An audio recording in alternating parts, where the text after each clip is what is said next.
And as a young person said, being safe is not about the building, it's about the people around me. We take on everyone, people who are doing a life sentence, people who not yet have a date to when they are finished doing time.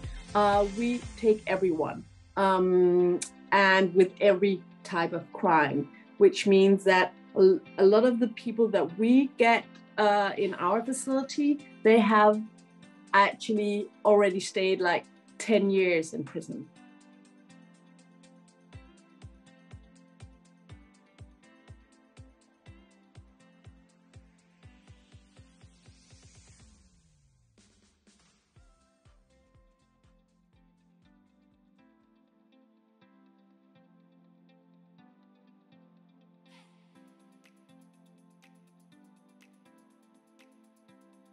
What we were seeing is the turning point in terms of coming back to community was independence, was autonomy, and usually having a job, even before a career, is part of the path. So you can begin to redesign your own life again.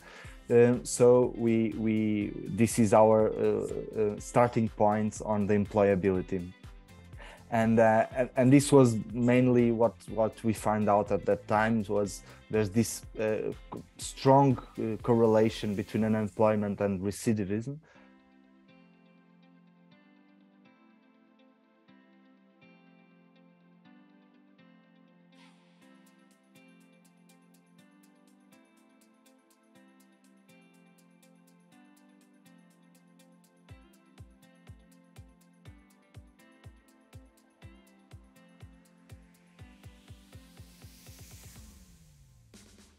I've got to say that engagement work, it was 3 years of engagement work as we went through the planning and building process, was really successful. And we've now got local community councils, local charities, local groups, faith-based groups all on board offering to support the women.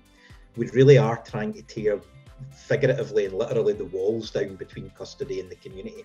We want the women going out into the local community and engaging with services that are there.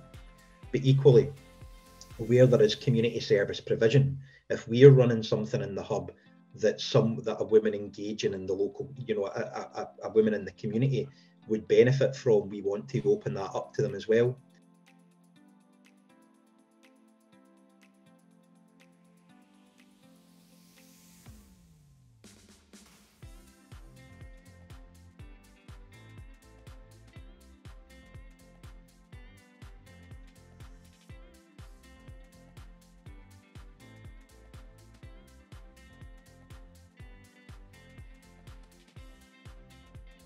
In 2015, all member states of the United Nations adopted these goals, and it provides a certain framework for both peace and prosperity, for both people and planets, and for now and in future. So indeed, on the long term, and it not only contains goals for countering climate change, but it also aims for the development of human beings in terms of education, well-being, and equality.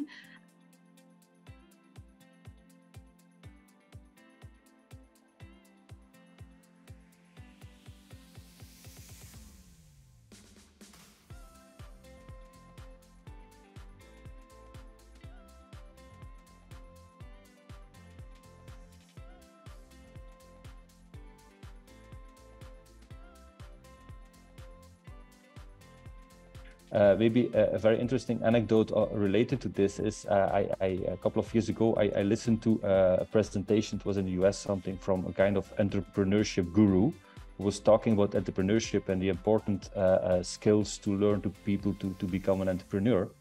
And then he was talking about decision making and how different the number of decisions people make, how it stimulates their brains. What we are doing, we're putting people in prison. We take away almost all those possibilities to make decisions, knowing that the reason that they are there is because they have made bad decisions often. So, and we want to have them making better decisions when they come out, and we do that by taking away all the possibilities for them to make decisions.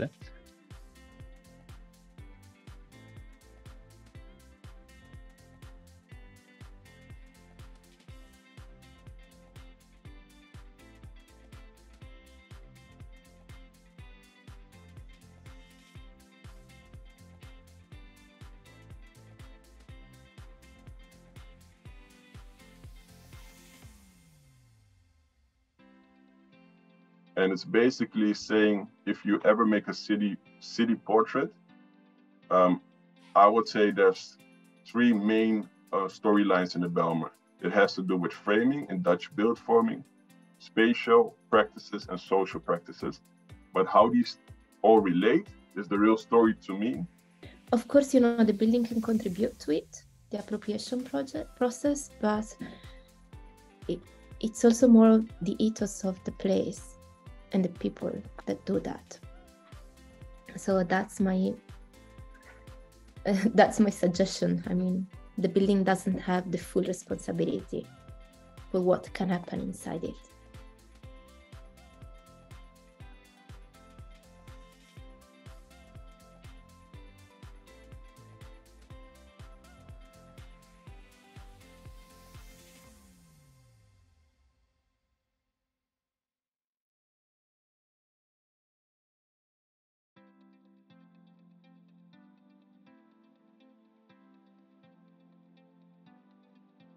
My aim is to show how prisons can be incurred through territorial experiments, because to my mind, as a local developer, I think they can be a vector of open innovation.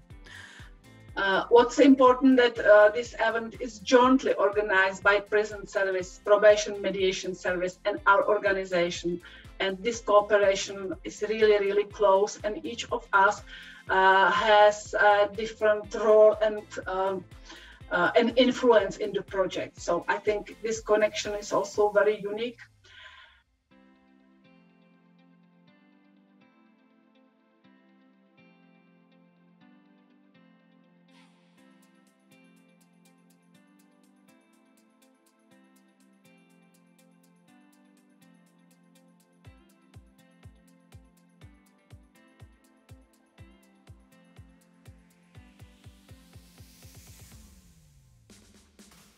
The goal is that they see, okay, if I have good behavior, it's worth it, and I also get something back.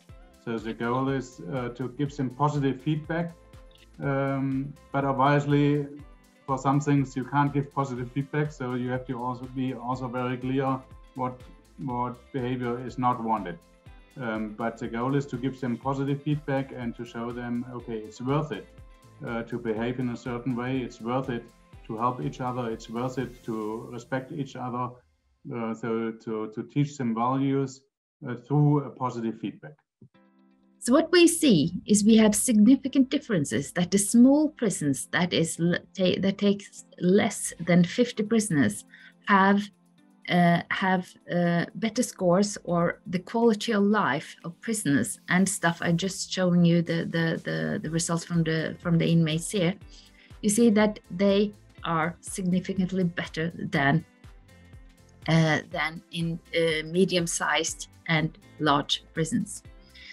And especially this one is particularly interesting, and that is relationship with staff. But because it's the same, the relationship with staff is very decisive for how the prisoners experience their life in prison.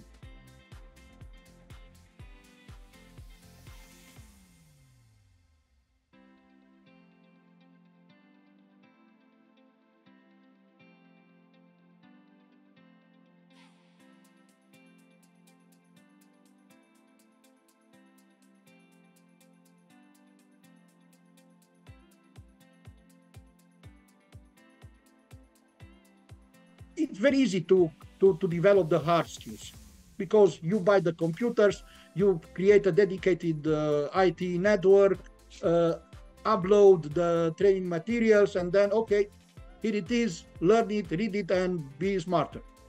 It's very hard to develop the soft skills, to choose the trainer, to send the trainer to a TOT on how to manage learning processes in virtual formats, and then to put them to operate with them.